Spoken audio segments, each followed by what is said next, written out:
Continuamos en Unidiversidad Noticias, en vivo en el canal de la Universidad Nacional de Cuyo. Lo presentábamos en los títulos. Llamó mucho la atención y hay una opinión que ha hecho Jorge Fernández Rojas, en realidad un análisis sobre una encuesta de Management and Fit, una consultora de Buenos Aires, que de alguna manera habla de que no hay más polarización política o del electorado en este año 2017, teniendo en cuenta que en menos de 20 días cierran las listas de cara a las elecciones legislativas 2017. Habla de que un 25% de un universo de 2.000 encuestas que realizó esta consultora es afín al kirchnerismo, un 29% afín a Mauricio Macri, a la gestión o al oficialismo, y hay un universo de cercano a un 50% que está repartido en diferentes partidos políticos. Este universo de encuestas se realizó en la ciudad de Buenos Aires y en otras provincias de la Argentina, pero no en la provincia de Mendoza. Entonces decidimos desde unidiversidad.com.ar y también desde Señalú consultar qué puede llegar a pasar en la provincia de Mendoza y qué información hay al respecto, teniendo en cuenta este año electoral y muy pero muy político. Para ello, tengo el gusto de presentar a Marta Reale, de la consultora Reale Dalla Torre, para que nos dé información sobre qué pasa en nuestro territorio. Marta, ¿cómo andas? Buenas noches. Hola, buenas noches. ¿Todo bien? Pero muy bien. Gracias por venir. A ustedes. Primero, tu opinión o qué te pareció esta encuesta que presenta Management and Fit, que muestra un universo de casi un 50% de ese universo de 2.000 casos, que no está ni con el kirchnerismo, ni con la gestión, ni con el oficialismo. Pasa que, en primer lugar hay que ver cómo se plantea la pregunta. Si uno le hace una pregunta a las personas, ¿no?, al universo al que uno va a encuestar respecto de con quién se siente identificado, y es muy probable que el porcentaje de fidelizados de un lado y del otro sea más o menos el que plantea Management and Fit, lo cual no quiere decir que eso sea la intención de voto. Claro. Por eso digo, no sé realmente cómo fue formulado el cuestionario, pero si es así, si es en términos de fidelización, nos sorprende que Cambiemos Hoy tenga alrededor de un 30% y el kirchnerismo alrededor de un 25%. Después está la proyección que tiene cada uno de los espacios para crecer, ¿no? O sea, cuál es el piso de cada uno y cuál es el techo de cada uno. Entonces eso es lo que hay que mirar, sobre todo cuando uno hace una encuesta de intención de voto en una etapa, en una instancia como esta, donde todavía la campaña electoral no arranca, donde no hay definiciones claras de candidatos. Claro. Entonces, cuando la medición en términos de intención de voto es muy relativa. Porque la verdad es que la ciudadanía, hasta que realmente no se internaliza en el contexto de campaña, no empieza a poner su cabeza, ¿no?, en formato de campaña, como para empezar a interiorizarse sobre candidatos, sobre propuestas y demás, es bastante difícil que arroje un resultado así tan certero y taxativo, ¿no? Claro. Por el otro lado, la misma encuesta, según lo que pude leer y pude interiorizarme de la encuesta está hecha por la consultora colega, también decía que un gran porcentaje de la ciudadanía todavía no sabía ni qué se votaba este año, que suele suceder, realmente pasa siempre. Cuando nosotros medimos un tiempo antes de las elecciones, la gran mayoría de la gente dice no tengo idea a quién vamos a votar, porque realmente no está, su cabeza no está pensando en la campaña, sino en otras cosas mucho más importantes, ¿no? Absolutamente. Igual me surge una pregunta con lo que acabas de decir. Esto seguramente pasa más en elecciones legislativas. Me imagino que para elección de cargos ejecutivos el electorado sí está un poquito más presente, porque se elige. Sí, totalmente. Sí, digamos que lo que se elige en una elección ejecutiva impacta más directamente en la vida cotidiana de cada uno. Las elecciones legislativas tienen dos características. En primer lugar, son, por definición, yo te diría, plebiscitaria de la gestión de turno, sobre todo de las gestiones locales. Son más localizadas que las ejecutivas, que cuando son unificadas, el contexto nacional, digamos que tiene mucho peso.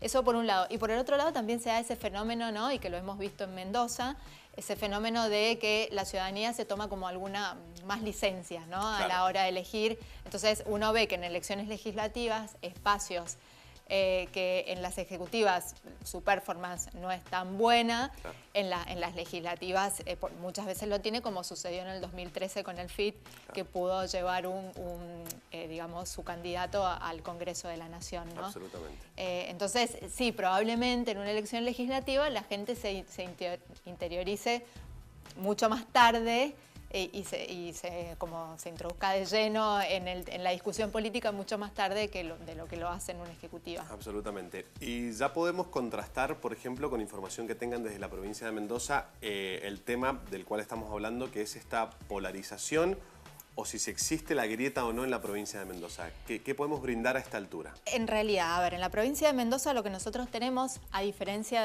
por lo menos de lo que plantea la encuesta de Management and Fit, es que tenemos al espacio de Cambiemos como mucho más consolidado, ¿no? Nosotros hicimos 2 mediciones de intención de voto, pero lo hicimos justamente en estos términos, no preguntándole un poco a la ciudadanía quién iba a votar, sino preguntándole a quién creía o sentía que estaba más cerca de apoyar en las elecciones de octubre. Entonces lo hicimos de 2 maneras, hicimos como 2 ensayos, un poco para ver cómo estaba el panorama, ¿no? Y le preguntamos, por un lado, si estaría más dispuesto a votar un candidato de Macri o un candidato de la oposición. Lo que notamos es, en abril, estaba a favor de votar un candidato de Macri el 47% contra 43% a favor de votar un candidato de la oposición. Ahí estaba como bien repartido, ¿no? El escenario, mucho más polarizado. Después, en mayo, cuando repetimos, ahí, bueno, hubo un crecimiento del candidato oficialista, un crecimiento en favor de acercarse a votar a un candidato oficialista, pues se preguntan esos términos justamente porque sabemos que hoy la ciudadanía no está en condiciones de decir con certeza a quién va a votar.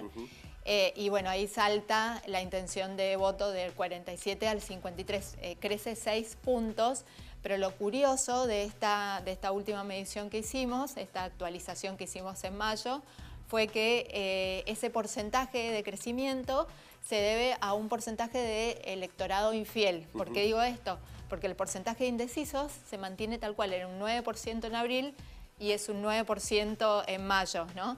En realidad la migración se dio entre ese porcentaje que no sabe si votar a un candidato de la oposición o votar a un candidato del oficialismo, y que crece la intención de voto del candidato, en este caso de Macri, digamos, un poco empujado por la mejora de las expectativas, ¿no? Mejoran las expectativas y también mejora la intención de voto en mayo del candidato de Macri. Y después lo que hicimos fue medir pisos y techos electorales, ¿no? Y ahí sí le preguntamos a la ciudadanía en qué medida estaba muy seguro de votar a un candidato de Cornejo. Ahí sí utilizamos un poco a Cornejo para... personificaron, digamos. Claro, exactamente, ¿no? Porque obviamente no tenemos a quién medir todavía, entonces un poco para ver con quién simpatizan más los ciudadanos mendocinos.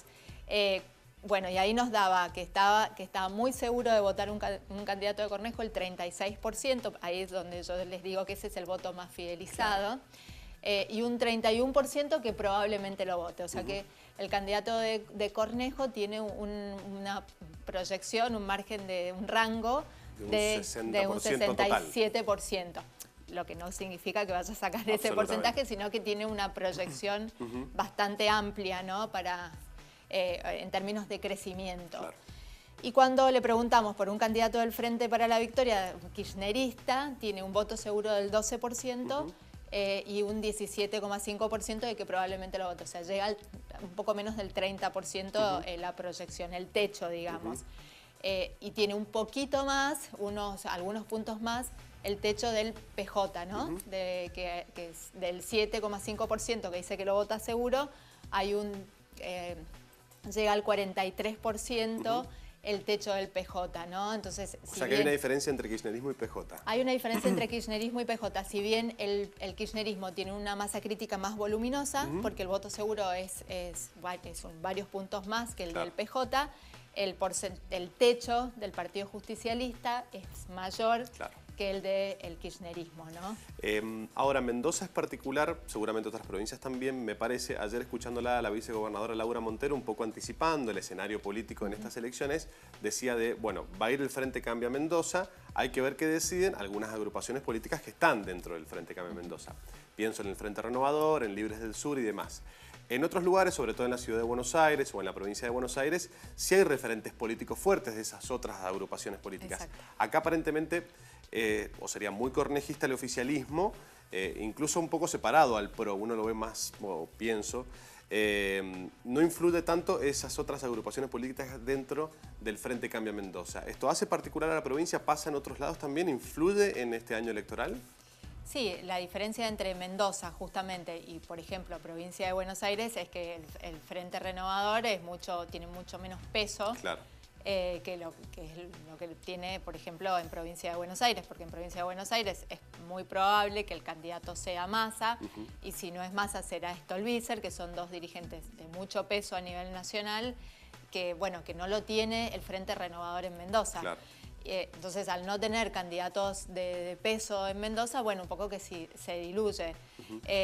Y la verdad es que también esa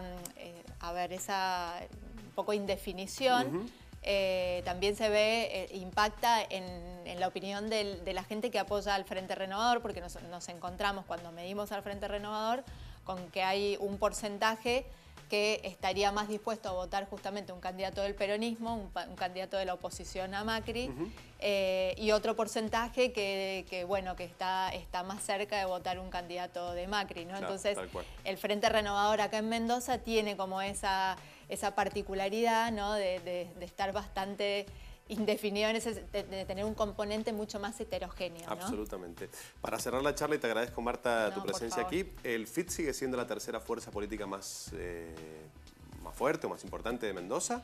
¿Qué proyección habría en ese sentido? Eso va a depender un poco qué es lo que pasa con el Frente Cambia Mendoza, si el Frente Renovador se queda adentro o bien llega a un acuerdo con el peronismo y no se presenta por afuera. Entiendo. Quizás si el Frente Renovador se presente por afuera, ese tercer lugar se lo puede llegar a disputar con el FIT. Al FIT. Por el momento, en el caso de que se mantenga es la misma situación que la del 2015, sí, sin duda sigue siendo la tercera fuerza. Tal cual.